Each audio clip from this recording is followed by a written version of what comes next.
What's going on, Jerome's? I don't know if this lighting rig is the best either, but we're still experimenting here in the garage. I don't know if you can see this, but a raw, real garage rant. I feel like this is like Blair Witch. Like I feel like there's gonna be something like creeping up behind me here in 2 seconds, but something that's scary, and I feel like this is something that even the government doesn't want you to talk about. What if the Vikings offensive line is actually good, right? So for years, the Vikings offensive line has been very bad, especially that interior offensive line, and it's caused issues. Like during the Kirk Cousins regime, constantly just having pressure and sacks at the guard spots, and Bradbury being shot putted into Kurt's lap. It just wasn't good overall. But the Vikings do have the makings of one of the best offensive lines in the game. It's spearheaded by Christian Darrisaw on the left side, strong side, blind side, blah, blah, blah. Darrisaw has got rare size and speed and quickness and ability, and he's just amazing. But he's got to stay healthy. And I think that's where the crux of the argument of extending him comes in. If he stays healthy, give him all the money. And I think that's what the Vikings are going to do. So I think that hopefully Darrisaw will stay healthy and play in every single game, play every single snap at left tackle this season. And that will go a long way to solidifying things. Brian O'Neill on the other side, even though he's approaching 30, is still a top 5 right tackle in the game for my money. So those two combine to have one of the best offensive tackle duos in the league. And of course, you know, even though interior pressure is all the rage nowadays, edge is still where it's at, man.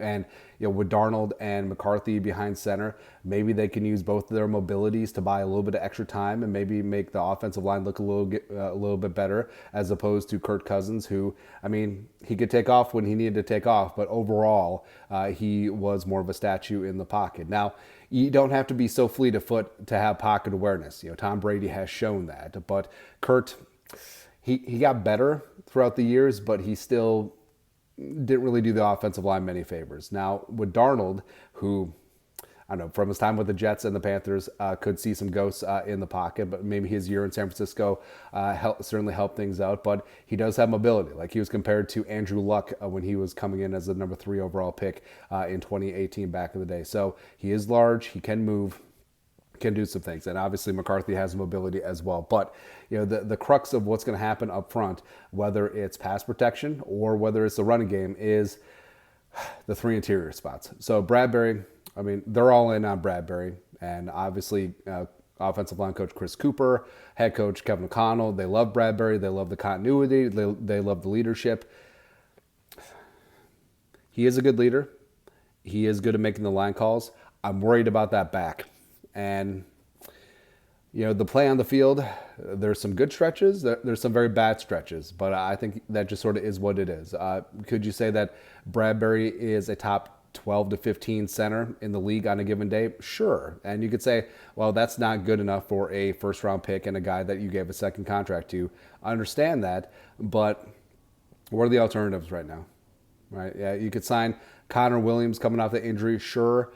You could just toss Michael Jerkins in at center or Diamond Dan Feeney, sure, but I don't know. But what I do love is that there's going to be open competition at the guard spots. Kevin O'Connell says that Dalton Reisner re-signed, is going to compete with Blake Brandel, who they re-signed to a 3-year deal, as well as former second-round pick Ed Ingram over at right guard. So whoever it is, whatever combination they come up with, I think that could go a long way in helping out Bradbury, because if there is competent guard play around him, or at minimum, the best of what the Vikings have on the roster at the guard spots, as opposed to, I don't know, just it's so frustrating during some of the Zimmer years where, hey, Pat Elflein was really bad at guard, let's just stick with him. Hey, Dakota Doge is really bad at guard, let's stick with him. Hey, Oli Udo's terrible at guard, let's stick with him. No. You get your best players out there, and if they're not performing, you have options. You have options. And once you make decisions, make the decision.